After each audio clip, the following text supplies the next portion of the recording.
Alright, today I'm going to show you how to use a Kia Sportage key fob. Right here is a Kia Sportage key fob. You can see on the side panel you have the alarm. Press and hold that down, the alarm for the car will go off. Right here is the unlock. You press this, it unlocks. Press this right here, and that is the lock feature. And in order to access the physical key, all you have to do is come over here and press this button, and it opens up like that. Do you see that? Now, if you want to change the battery on the Kia Sportage key fob, you have this open, and what you do is you just simply pry this part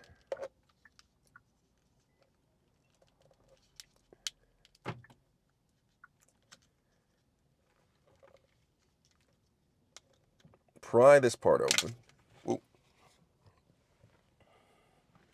You pry that open, and you have this right here. And what this is right here, this is the battery underneath here. In order to change the battery, what you'll do is you will go in here, and you see these screws right here.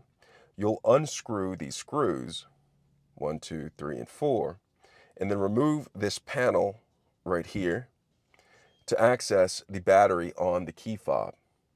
All right, so you access the battery in the key fob, replace it with the new battery. I believe the model for the battery is 2035. I could be wrong, but I think I'm right. Replace it, put it back in the same way that you removed it, and then put this cap back on, screw the screws back into place using a Phillips screwdriver, and then you'll go ahead and take this and align this back up right here, snap it into place, and then you'll go ahead and take this right here, put that into place right here, and that is how you use a Kia Sportage key fob. That's how you access the physical key and change the battery on a Kia key fob. I hope this video was helpful. Thanks a lot for watching.